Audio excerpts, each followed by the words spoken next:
Attacking football. Attacking football. Attacking football. Attacking football. Attacking football. Hello and welcome to the Attacking Football podcast. This is the most special episode that we've had so far because we've got one of the best journalists working in the UK at the moment joining us this week. But first, as ever, joining me, Scott. How you doing, mate? I'm doing good, yeah. How are you? Get in there, mate. This is exciting. Making his second appearance, we've got Alex as well. Alex, welcome, mate. Welcome back. Thank you for having me back. How are you?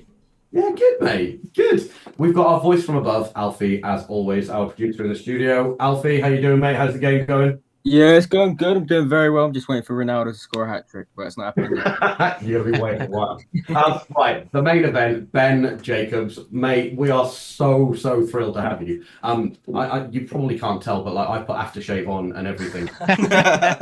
proper going to town, so I smell great. How are you? Very well. Love the fact that you perfumed up just for me. Love the fact there's a voice from above. I've got no idea what he looks like, what team he supports. There's just a podcast voice of God involved as well. I don't think I've ever had that before. Mate, he's an enigma, is Alfie, and one day soon he'll make an appearance. Listen, the Euros are on. We're all tight for time. We're all kind of watching the Portugal game in the background. The big news today is Dan Ashworth leaving Newcastle with immediate effect and joining Man United. It's come out of relatively nowhere because we all kind of thought they were still in negotiations. What kind of impact is that going to have on United's business this year? Are they going to really accelerate into the window now? Yeah, it's a big boost for Manchester United because the start date's immediate. So that's the kind of headline in all of this. And it doesn't take a rocket scientist to work out that the timing is in sync with PSR.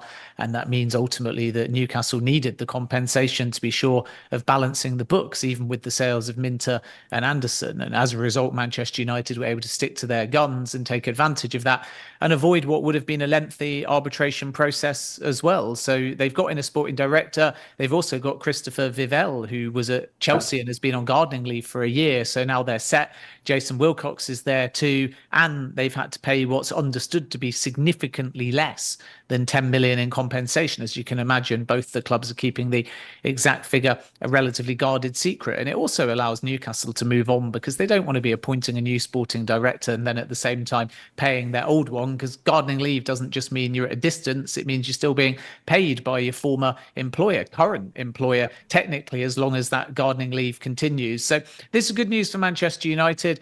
I think we have to pay respect to John Murtough and the old regime, because you don't just decide on summer plans now with the window already open, but what you have is personnel that are experienced all across Europe and ultimately the world. You have a bit more man and woman power within the team because Manchester United can lean on their senior leaders to guide some of those on the recruitment team, such as the scouts that they've got all around the world, and everything just becomes a little bit more connected. So this is good news for Manchester United, as I think is the fact that the financial year has ended, because now everything that they're spending is right at the beginning of the next financial year, and we might see them be a little bit bolder with how they try and do business, because I still think they want to bring in 2 signings between now and when pre-season starts.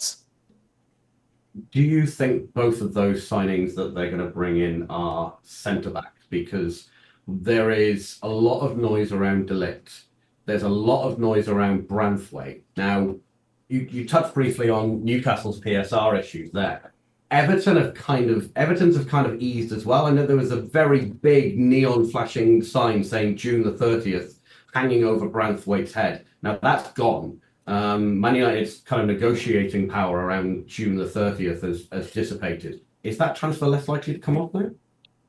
No, I think Everton always felt they wanted to hang on to Jared Branthwaite, and the beauty from their perspective is that Dan Friedkin is in an exclusive period of negotiations, and he believes that Everton can be on a solid financial footing. And as a result, he's shown his commitment, whether it gets done or not, by the way, to clear some of the more imminent debt. So the loan owed to MSP Sports Capital has been paid off, and that's 158 million. And then roughly 40 million has been injected into the club in capital. So if that takeover falls through, then the debt transfers and is owed back to the Friedkin group, but it's less pressing and urgent. And that definitely helps Everton. And then in addition to that, they got Dominic Calvert-Lewin, who they could choose to sell. So Jared Branthwaite was always the least likely and a name that Everton didn't want to sell and seemingly haven't been forced to sell either. So their asking price was used intentionally to show Manchester United, if 80 million was on the table for Harry Maguire, who they signed from Leicester, a similar-ish ballpark, at least in excess of 70 million, is there for Branthwaite. And Manchester United's offer was nowhere near that. So it's not to say that they won't try again, but that deal is problematic just because now we've passed the financial deadline. Everton haven't been strong-armed into selling and can now wait. And may well say to Branthwaite, even though he's keen on the move to Manchester United, it's not going done unless our valuation is met. And I think Friedkin will bolster that position.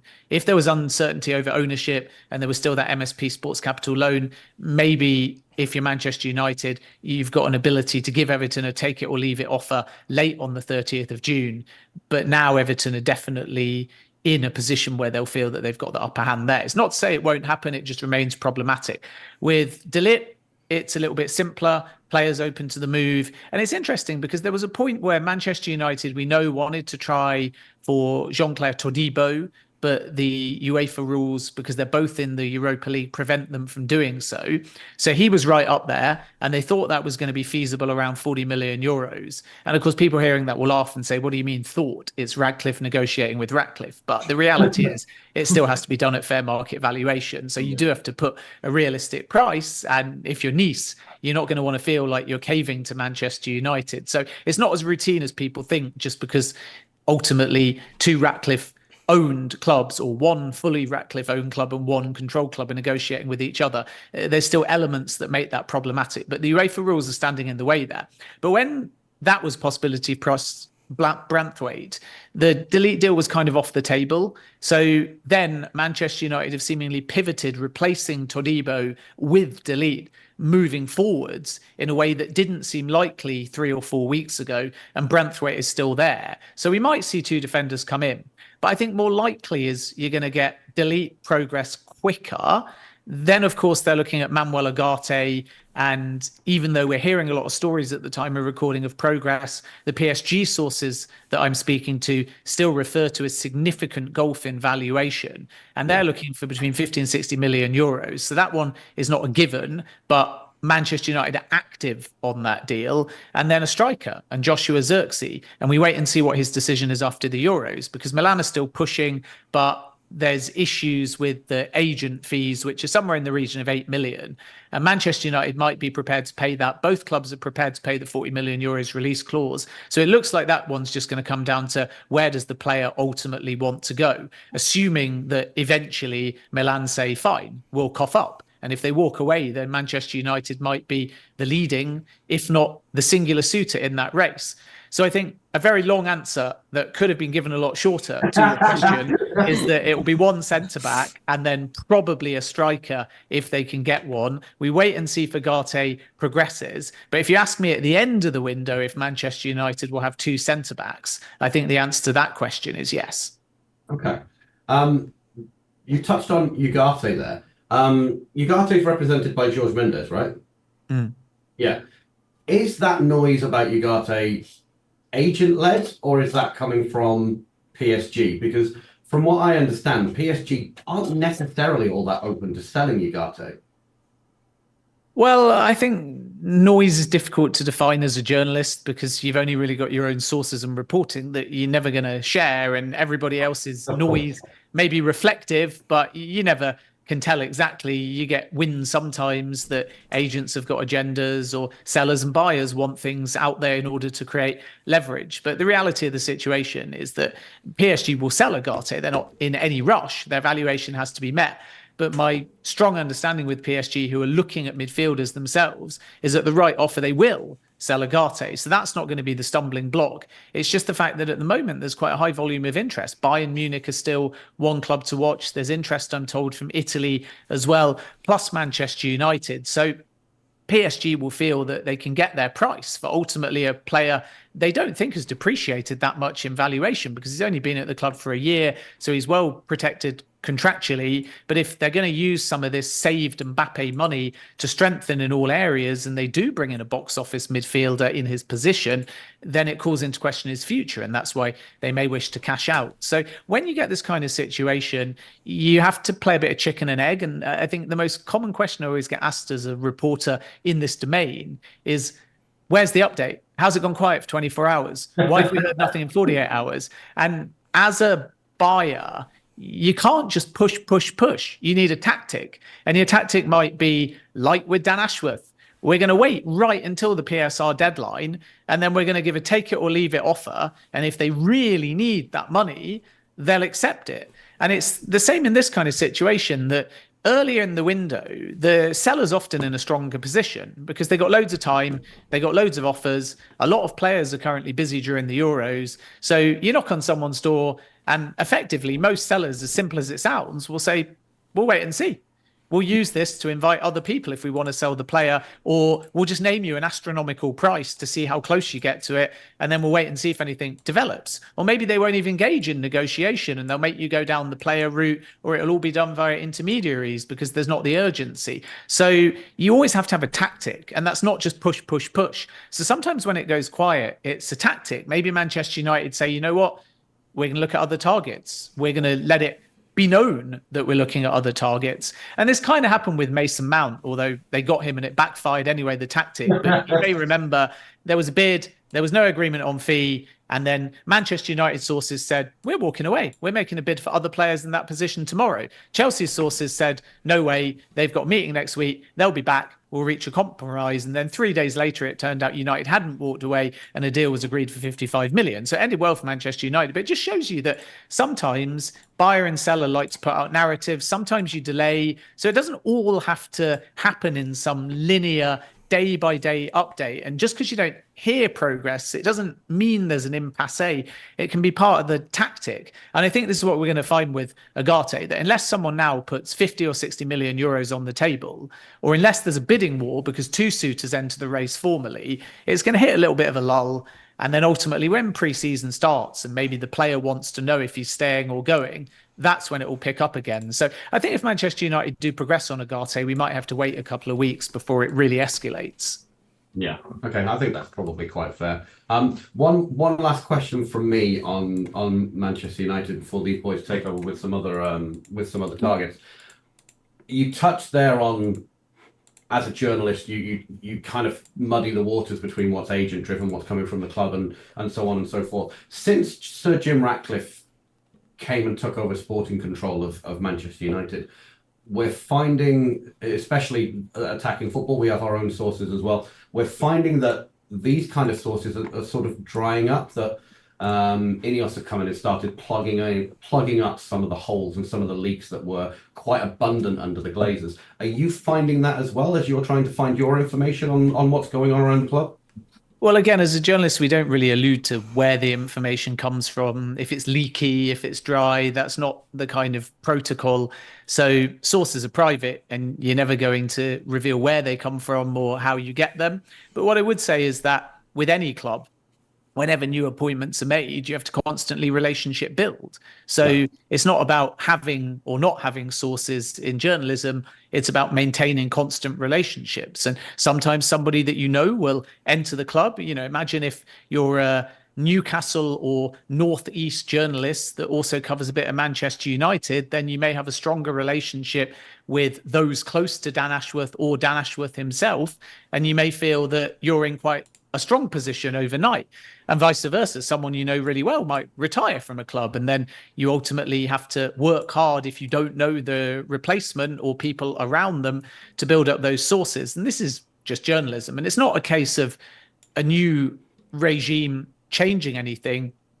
I think sometimes when you get a new outright owner, you just have a different culture. And what we're seeing in Jim Ratcliffe is him doing a lot of his talking on record, whereas with the Glazers, there was virtually nothing that they ever said on record. And that's quite significant, because if they're going to just say it in their own words at times, then that may be their approach to how they at times want to handle the media. Whereas if you get a very silent owner, it was Abramovich at Chelsea, it's been the Glazers at Manchester United, then ultimately the media is sometimes the only way that things get out. So it appears that there's more information in the media and you become numb to the fact that your owners are never going to speak. Whereas Jim Ratcliffe's probably averaged an interview a week, which is great news for Manchester United fans. And I think, as I said to you before, it's never about a journalist saying, I've got more sources or less sources because some new owners come in. And it's never about pointing to where the sources are, because you don't have sources. If you start talking about sources, you have to protect your sources, and you try and keep them anonymous and protected at all times, unless they're prepared to go on record by name. But the reality is, at a club like Manchester United and any big club, there'll always be ways of getting information. You can do it by attending games. You can do it by building up trust. You can do it by getting people to go on record.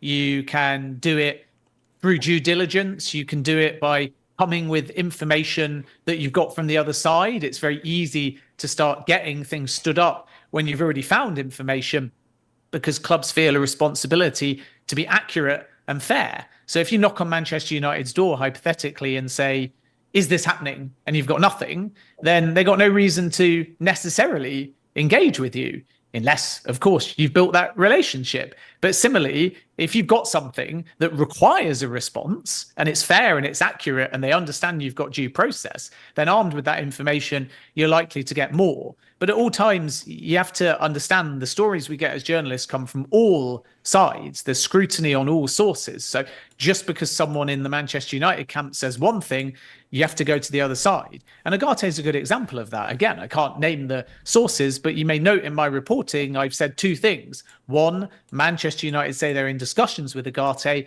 but two, PSG sources are adamant that Manchester United have actually placed a verbal offer that's been rejected and is well below their valuation. So you've got two sides with two slightly different stories. With Archie Gray, it's widespread reporting today that the Leeds side say it's a package of 40 million and Joe Rodon is 10 million going the other way. So that appears like it's two separate deals. But my Spurs sources say it's 25 to 30 million for Archie Gray with Joe Rodon included. So that appears like it's a swap deal. So sometimes you go to both sides and you get different stories. And then your job as a journalist, if you're being responsible, is not to say, I think this one's right or wrong, unless you're absolutely positive. It's to try and accurately reflect and impartially to both sides. And once again, you can't get yourself in that position if you start saying, I've got this source, I've spoken to this person, because once you betray one source, it would spread like wildfire and then you'd have no sources. Right, that's absolutely fascinating. It's from speaking as a Manchester United fan, it's so lovely to hear it described that way, because you get so much, and I'm sure you get it on Twitter as well, you get so much from the public of, well, this is definitely happening or that's definitely happening. And it's nice to hear that it's actually probably somewhere in the middle. Yeah, it's nice when you can say it's definitively happening. We all strive to that. But I think what I always say, which is quite interesting, is you have to decide what kind of media you want to engage with. And if you want blow by blow, you're going to live an unpredictable ride, because the window is unpredictable and you're going to have all the twists and turns. But at any given juncture, a deal could be hijacked or changed. Or you can do the complete opposite extreme, put on your club notification, not worry about anything and wait for it to become official. Or you can follow the kind of journalists that you trust. And each journalist's got a different style. You've got a brilliant day-by-day transfer newsbreaker like Fabrizio Romano. You've got somebody else like David Ornstein, who I would consider the best in the business, and he does a little bit less day by day, but usually when David takes on a story, there's something relatively advanced to it. And I think that's kind of the beauty of transfers, that Fabrizio has an audience and is also incredible at what he does, the best in his style, because he'll tell you the target first. You'll understand what's bubbling behind the scenes. You'll live the race with him.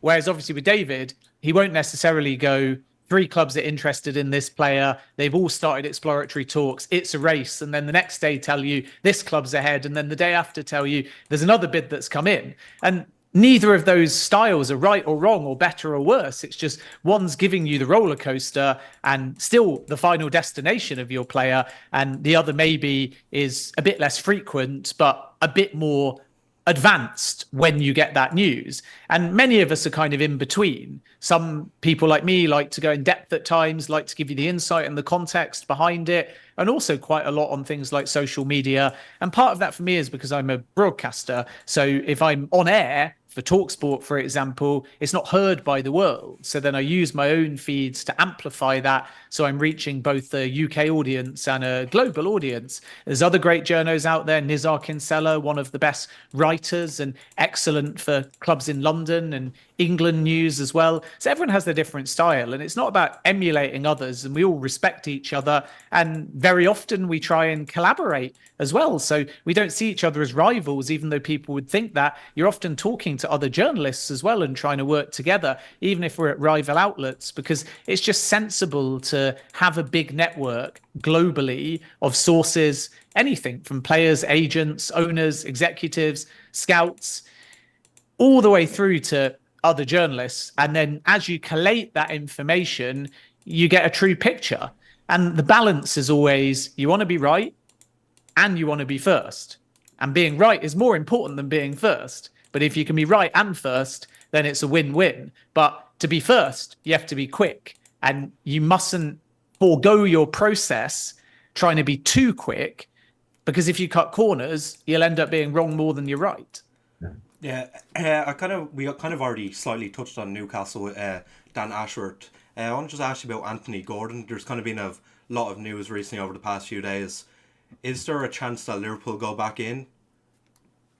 Well, I think the Newcastle situation is very clear. It's a good question, but Anthony Gordon is a Newcastle player that now they see as untouchable because their PSR concerns have been settled, at least for the financial year ending on the 30th of June 2024. When Newcastle were scrambling for sales, it was clear that the amount that they needed was 50 million or more. And in the build-up to the deadline, I was given an original ballpark of 30 to 50 million. But if you actually add up the Minter sale plus the Anderson sale plus the Ashworth compensation, then Newcastle have probably brought in 75 million or more in the last 24 hours. Now, that may give them a bit of leeway to go out and spend, and it's certainly allayed any financial concerns they've had. But it means for Gordon now, also having not been at the club particularly long, he's in a very difficult position if he wants to leave. And it's also tough for Liverpool, because were they to come back in for Gordon now, it would be back up to that 100 million. And I just don't see Liverpool doing that deal. So Liverpool sources had always indicated to me long before the deadline that that number 100 million was just far too high. They appreciate the player, but not the price tag. And out of normal opportunism, I think it's no surprise that Liverpool would at least inquire on the situation, much like Chelsea did with Alexander Isak. But right now, Newcastle have got no plans to sell Gordon. He's focused on the Euros. When he gets back, they don't expect any surprises. They don't expect the player to throw his toys out of the pram. I think had Liverpool had an offer accepted, Gordon would have gone in a heartbeat. So we can't say anything other than his head was turned. But Newcastle's a great club. He respects that. And I still think, even though Liverpool may like Gordon, it will now be a big surprise if he does end up moving to Liverpool. Perhaps that will be famous last words, but I think if Liverpool had one chance of doing it, it would be before the deadline, not after the deadline. And I kind of want to just stick with Liverpool for a second, because they've been linked to Calafiori, same with Juventus, Arsenal, Chelsea. What's his situation, and what would you see as his likely destination? Yeah, I think Calafiori is a really interesting one, and you outline the clubs pretty accurately to my knowledge.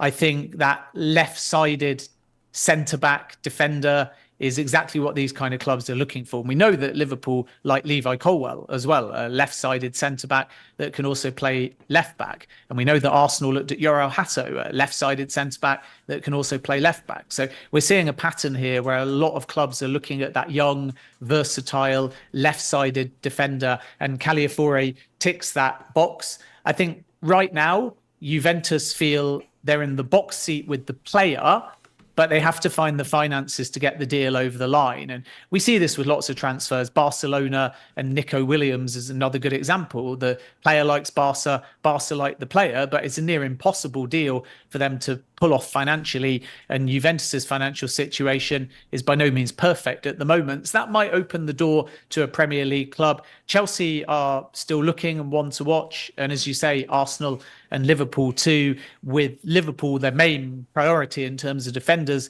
is to somehow try and get Lenny Yoro, but it's going to be really difficult because the player's got his heart set on Real Madrid. And it may even be, if a fee's not agreed, that he waits and then leaves in a year's time. And that's the power of Real, to be able to tell a player, we'll either take you now or you'll wait.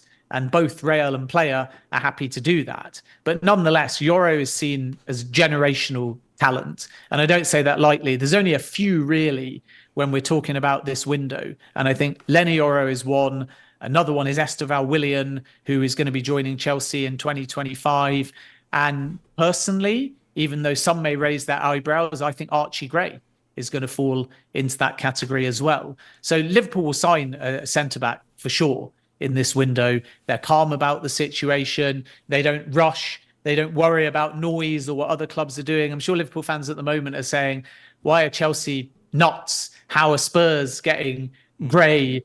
And sometimes there's a player with overlap, like Liverpool were linked with Gray, and fans wonder, has our club dropped the ball? But in this kind of model that Liverpool have, they always feel they do two things. I think it's really important for people to understand. One is that the players that come in that are young often overlap with the players departing. So you don't even notice the transition, because they might come into Liverpool now and they might not break through for 2 years because the likes of a Virgil van Dijk, or if we're talking about attackers, a Mo Salah stay. And Liverpool do that better than anyone. They don't lose, then sign. They sign, overlap, lose. And you almost don't notice sometimes the revamps that they're doing. The midfield one 12 months ago was a little bit different and a bit more chaotic and very un-Liverpool-like, in the sense they put 100+ million down for Moises Caicedo. They lost out on him. They lost out on Lavia. There was a big meltdown. But of course, quietly, they brought in players like Endo and Soboslai and McAllister for a steal, and had actually an excellent midfield revamp. So you have to give them credit. Gravenberch as well was a long-standing Liverpool target. And then after he ended up moving to Germany, they were then able to get him, but they liked him when he was playing in Holland. So it just shows you they're very meticulous and they work under the radar. So that's number one about Liverpool, that they look to buy before they need to buy, not when they need to buy or after there's a hole in their team. That's the kind of overarching philosophy. And then the other thing about Liverpool is, because they recruit so well, they have less need. So Chelsea fans are getting excited about everybody coming in. Brilliant. And it is incredibly ambitious. But if you keep having window after window after window, where 4, 5, 6, 7 come in, then you're kind of doing something wrong in your recruitment as well. And I'm not saying at this point Chelsea are doing that, because they're building from scratch, they're buying young, they're laying foundations. But if Chelsea in, let's say, 5 windows' time are still buying at the same volume of players and value of players, then it will mean that some of them that they've bought haven't worked. So Liverpool's philosophy is very much, we're happy with what we've got, which tends to lead to surges and then lulls. So after they've done a midfield revamp, the midfield will go quiet for a bit. This summer will be about defensive revamp, then that will go quiet for a bit. And then at some point, they'll need a game plan for Mo Salah departing, and very possibly, in the long term at least, Luis Diaz, even if he doesn't go in the short term. So they need a wide player as well. But you're always going to get these buying and lull cycles, which other clubs don't have. And that's actually a sign of a well-run club, because it shows you that they're making the right recruitment decisions, even if the windows to the average fan appear slower and more boring. I mean, that makes perfect sense to me. Liverpool, I don't think it's an industry secret that they're one of the best run clubs in the Premier League. Alex? Yeah, I had a few questions for you, obviously. Firstly, was Xavi Simons. Obviously, we know that PSG are reluctant to sell him. If he goes out on loan, is there a chance for an option to buy? Like if the club, like I think Bayern Munich were looking at him, and I can't remember the other team. There was definitely someone else. But is there an option to buy as well, or is it just going to be a straight line for PSG to keep hold of him?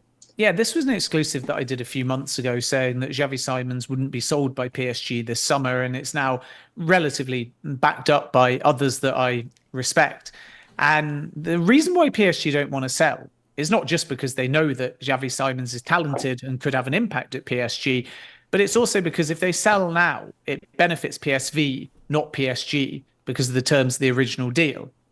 And even if they bring him back to PSG and he plays a set amount of games, then various bonuses kick in and it benefits PSV.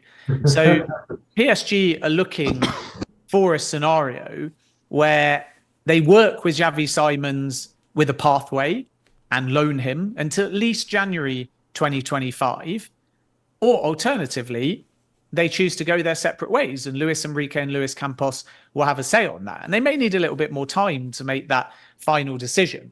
But the priority for PSG is to make sure, financially speaking, that they don't lose out. So the loan comes from the fact that the ideal scenario for PSG is to have Xavi Simons out there until at least January 2025. Then comes the challenge, because a lot of the suitors will say, we don't want to do a half-season loan, so it may well end up being a season loan, and then they'll be back where they started in 12 months' time. But if he ends up breaking into the PSG side, perfect. If he's sold, then PSG benefit. And it may be that they can provide some kind of clause that allows a club to sign. I think that it would be an option rather than an obligation, but it will depend on whether now PSG feel that they want to let the player go, or if they want to leave it another year and still have the ability to assess again, because he's getting better and better with every single game. So it's a complicated situation, but the main motivation behind not entertaining a sale now is just because of the benefit. Financially, it would have to PSV over PSG. And then you're left with two primary suitors for Xavi Simons for a loan. One is Bayern and one is back to Leipzig. And when I first broke this story, I was told that there's a very realistic chance that Xavi Simons goes back to Leipzig. Now, 2 months on, Bayern are really pushing.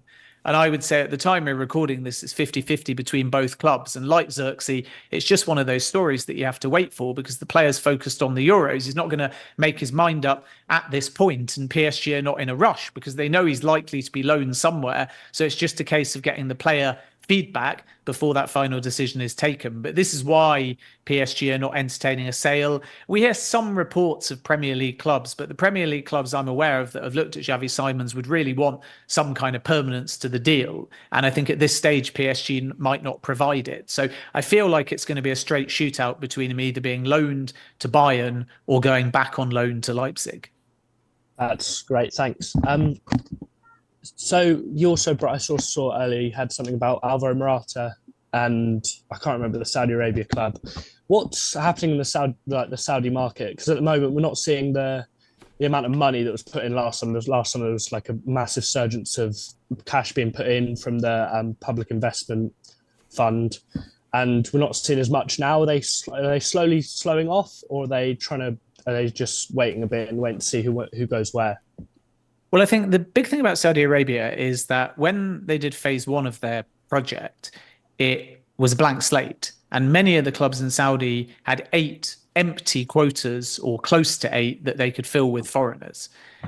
And they spent, and there was 2 billion to spend in total across central funds on transfers, agents, fees, and wages. But about £800 million was spent specifically on transfer fees. And most of the Saudi clubs filled their quotas. So then you flash forwards 12 months, and many of these players are on 3-year contracts. And in Saudi, if you're foreign, you have to stay for 2 years. Otherwise, it's not tax-free. So a lot of the players don't want to leave yet, and many of the quotas are full. So therefore, they don't have as much space. And in that first summer, I think it was 94 foreigners arrived. And now heading into this summer, there's probably only room for 30 to 35, of which the aim is to try and sign between 6 and 10 really marquee names. And I mean no disrespect to even very solid Premier League players, but by marquee names, we're talking about Kevin De Bruyne's, Mo Salah's, Nacho's, players that have won things like the Champions League or multiple trophies. And then everybody below will be on very good terms and be quality players, maybe from Europe's top 5 leagues, but they fall into the other sort of 25 that the clubs are trying to sign. And some of these deals will be central, and some of these deals will just be the clubs negotiating themselves. But many of the clubs rely on the central funds to be able to afford the really big deals. And the change heading into this summer is the foreign quota is increased from 8 to 10, which does, in theory, allow for more space. However, 2, if you're going to hit the 10, have to be 21 years of age or younger. And interestingly, what we might see is actually loans of top young talent, because the Saudis want exposure. And were they to sign someone, say, from Manchester United, Liverpool, Chelsea, that they knew they couldn't get permanently, but they could take on loan for 12 months, the fan bases of that team would likely want to watch the Saudi Pro League because it's their player rather than a player that's departed. So that might be a way of kind of opening the Saudi Pro League to a wider international audience, utilizing those young quotas of players 21 or younger for loan deals. And then in terms of who might move, Alvaro Morata is in talks with Al Qadsiya. They're a very interesting club. At the moment, they play effectively in an athletics track that only holds about 5,000 spectators in the Dammam area, so not Riyadh or Jeddah, but they're owned by Aramco.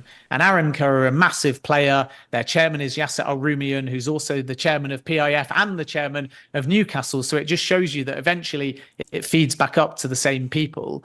And they've just signed Nacho. They've got a lot of their own money, so they're not only reliant on central funds.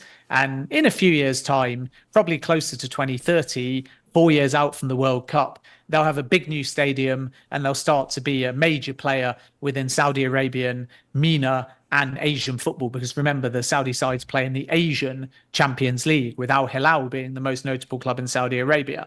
So Morata got an offer from Al Shabab 12 months ago for $45 million US. The currencies are always in dollars when they make the official offer. So I like to keep my numbers in dollars where possible because it's accurate based on what sources tell you rather than converting it. And he got an offer from Al Shabab for $45 million US base plus bonuses, a $2 million sign-on fee. And he rejected that deal.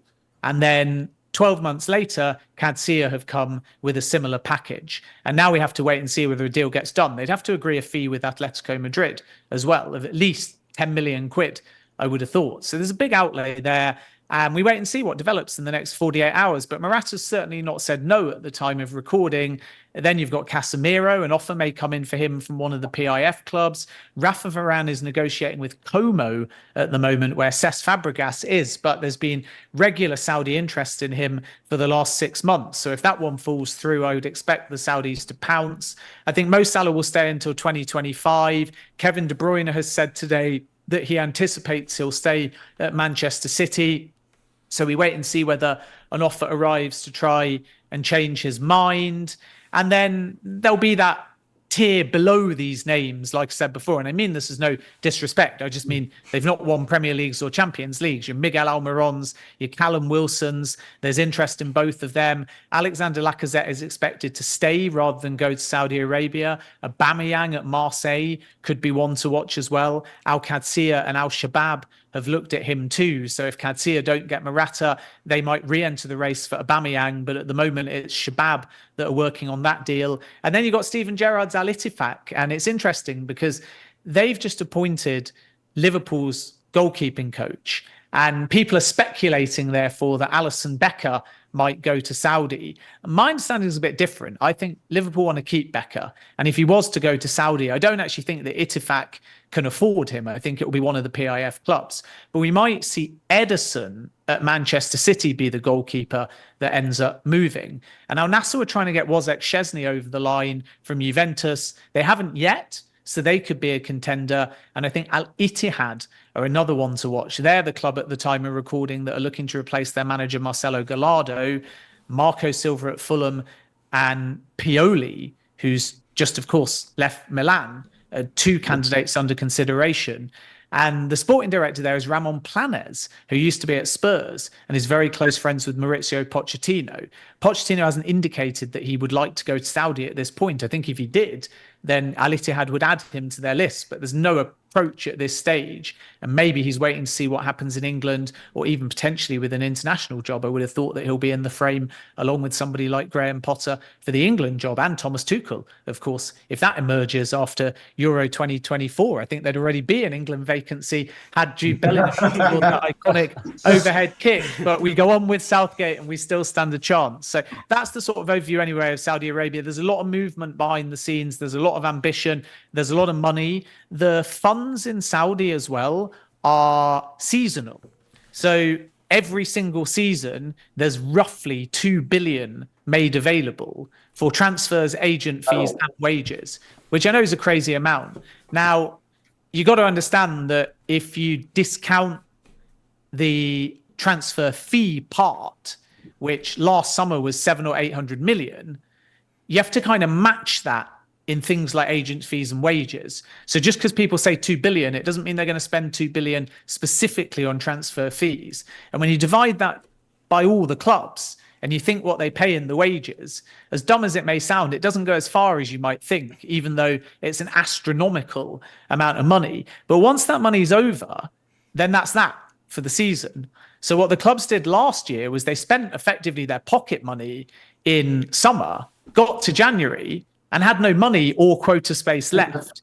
So it'd be interesting to see whether this time around they do the same, or whether they save a bit with a view maybe to moving mid-season as well in case they need it. But that's the situation with Saudi. And the last point in a very long and rambly answer, which I apologize for, is that the Saudi window, which is also why it's quiet, which is the easiest part of answering your question, doesn't open until mid-July. So it's not true, even though some people have misconstrued it, that today, July the 1st, the top tier Saudi sides can move. It's July the 17th that the window opens. And this is why some of the clubs have been quiet, even though Nacho has already signed for Al Qadsiya, because they've still got just under 3 weeks before their window formally opens. Right. You can apologise for long and rambly answers all you like. I think that's one of the most fascinating long and rambly answers I've ever heard. So I'm living for that. Okay, look, we're still at 0-0 in the Portugal game. I think that one's going to extra time. So we are going to do some rapid fire viewer questions. And that voice from above that we all alluded to. So Alfie is gonna read some viewer questions that we curated earlier from our Twitter. Yep, so quick fire questions, and the first one is from @JK Journalism, and he said, "Are United looking to sign any wingers this summer?" Wingers actually not the priority position, but the fact that they were in for Elise tells you yes. But first and foremost, as we said before, centre-back, striker, then likely midfielder, and then they'll look at the winger. First, they want to resolve the situation of Jadon Sancho, Mason Greenwood, get fees for them, and then they'll have a little bit more flexibility in the market. But absolutely, I do think that Manchester United have a winger on their radar. It's just whether they can get in all of those positions in one window or whether they're going to have to wait. So it's not the priority position, but it might be if they can get in those fees for Sancho and Greenwood. Yep. Moving on, this is from @WEFC_, and he said, "Where do you think Amadou Onana is going to end up, or will he stay at Everton?" Do you know what? It wouldn't surprise me if he stays at Everton. I know he links with Arsenal, and of course they're aware of his situation, but I think Zubimendi at Arsenal is a more realistic possibility. And if Everton really needed the money for Onana, then they would have had to do that business before the financial cutoff. After it, they're in a stronger position. So we're going to see a domino with various central midfielders. You've got João Neves, João Gomez, Martin Zubimendi, Douglas Luiz has already gone to Juventus. And as clubs lose their assets, it's always the part that people forget. Then they may move unexpectedly for a player that they were not linked with. And the same with strikers. It's always a really good example that everyone's talking about your Jonathan Davids, your Joshua Zirkzee, your Victor Osimhen's, and everyone's saying, who wants them, right? But what if Napoli lose Osimhen? Then they've got 100 million and will need a striker. What if Milan lose Rafa Leao? They've got 100 million and they need a striker. So there's always the seller that isn't in the conversation yet because maybe they don't want to sell. And then if they do sell, they suddenly have to find a replacement. And I think we're going to see a domino effect there. And it wouldn't surprise me if there's a unknown suitor at this point that generates some funds later in the window that maybe decides that's the kind of profile they're looking for. But as things stand at the moment, it's all quiet, and it certainly wouldn't be a surprise if game 1 of the season happens and he's wearing an Everton shirt. Yeah.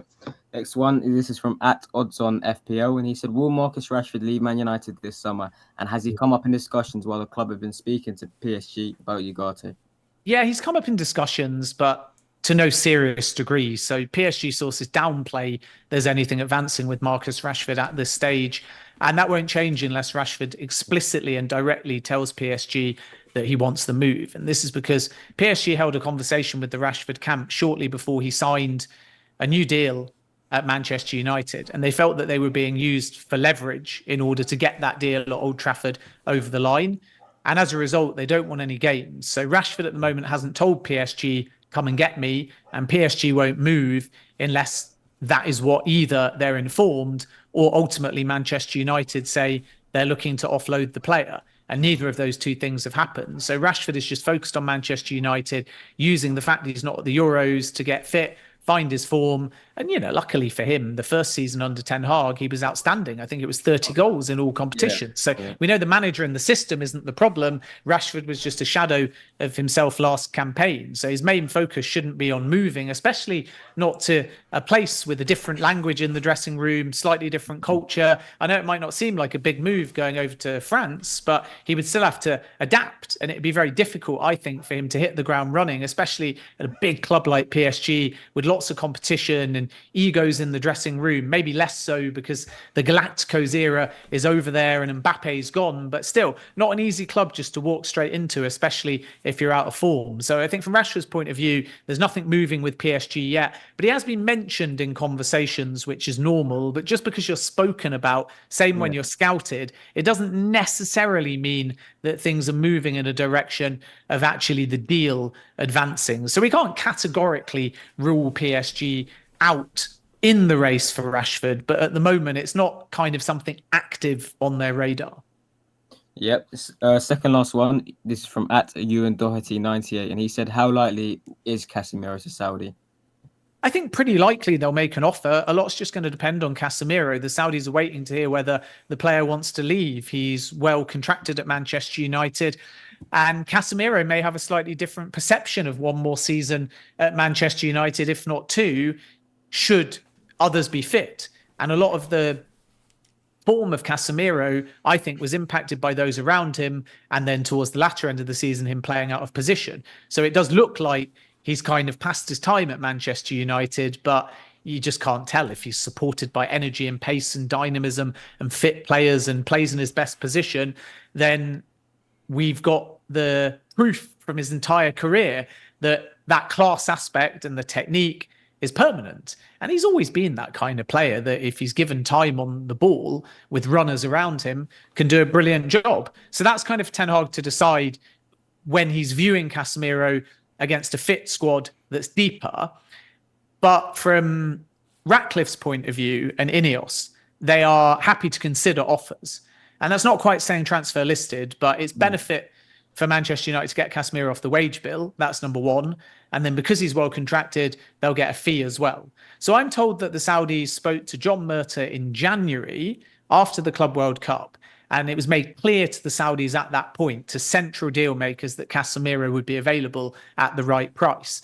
The challenge is that even though you see reports of maybe 60 to 80 million for Casemiro, I'm told the Saudis think 30 to 35 million euros, maybe 40 million max, with a few bonuses, is about as high as they're prepared to go. And then they'll play on the fact that Manchester United may want Casemiro off the wage bill. So it would remain to be seen whether, should an offer arrive, the parties can reach an agreement. But in the same way that we've always heard this old adage, haven't we, of Manchester United tax, the Saudis are starting with a much firmer position of, we're not going to be sucked into saying the Saudis are rich, we're going to tax them on every deal. They stick to their fees, regardless of what you read in the press. They stay on numbers, and are much tougher negotiators on fees than people realize, even though it will always get painted as they're putting down money without even caring because it grows on palm trees.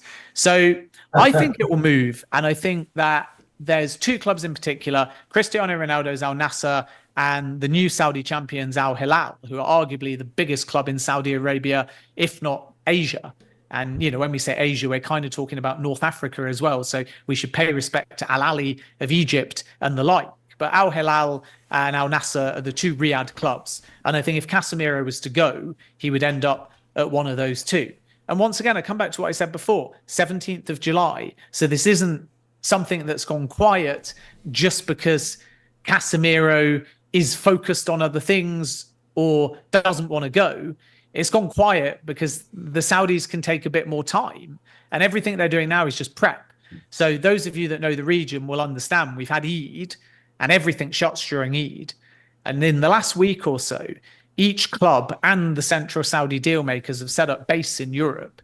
And it's only really from here onwards, from last week right through to the end of the window, that they'll start to take face-to-face meetings and try and move a bit quicker. So Casemiro to Saudi could still have legs, but it will all just depend on the player. Yeah. Last of all, at Wandering Red 7, this is from, and he said, is there any truth in Zaha going back to Crystal Palace? Not that I'm aware of. I think that Zaha is not quite the right profile age-wise now, and it's a very sentimental suggestion that he could go back. I think his time at Galatasaray has come to an end. There's interest in Zaha from Saudi Arabia. But what I did hear is that Palace would like to strengthen in that area, but he's 31. And I'm also not sure that Zaha would necessarily want to return. There's some suggestion West Ham are looking as well. And as I reported earlier today, it's interesting that Bournemouth and Southampton are both looking for either a wide forward or a winger. And they are considering Damari Gray, who's currently playing at Steven Gerrard's Al Ittifaq.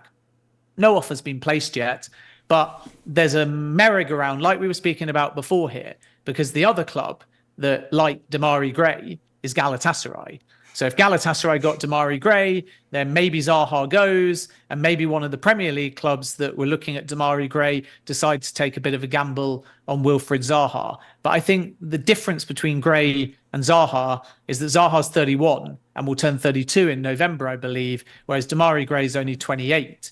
And there might be value to take him off Ittifaq for a relatively modest fee, and then somebody in the Premier League might feel that he would be a more valuable squad player than Zaha. So you can never say never with these kind of things. There's always an aspect of sentiment, but at the moment, I'm not aware of anything too concrete in these reports that suggests that Crystal Palace are going to make a move to bring Zaha back.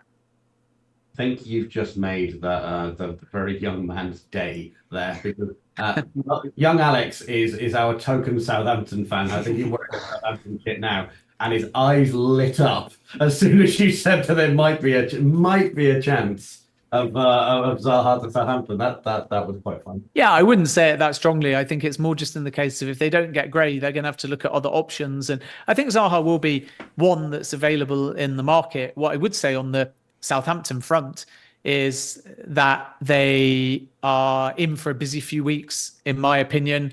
I think, first of all, we should say that the manager, Russell Martin, has agreed, to my knowledge, it's done, a deal that will see him extend until 2027. And that's fantastic news for the whole of the football club. And in addition to that, Southampton set to sign Nathan Wood from Swansea as well. Do you know the fee on that? I think I was told it was between 5 and 7 million, but someone said it was lower than 5, but I haven't been. Yeah, I think that it's somewhere around the ballpark of 5. I don't know the exact fee. What I do know is that Southampton last summer had 2 bids rejected for 10 million. And I've been told that it's significantly cheaper than that figure. So this could be really good business as far as Southampton are concerned. We know that Russell Martin's big admirer of the centre-back because, of course, he took the England under-21 international from Middlesbrough to Swansea in, I think, the summer of 2022 for just under $500,000. So this is one that I think is going to happen, and I don't think you have to wait too long for it to be confirmed. Happy boy. Okay, well, listen, Ben, I cannot thank you enough for your time. It's been absolutely brilliant having you on the podcast. I know that you've got a live show to go and do, which is probably going to take precedence. So we won't keep you any longer than that. Thank you very much for coming on. Don't forget to press the subscribe button. Don't forget to press like. Follow Ben on Twitter. Follow Attacking Football on Twitter. Thank you to Scott, to Alfie, to Alex. And I will see you guys next week. Thank you very much.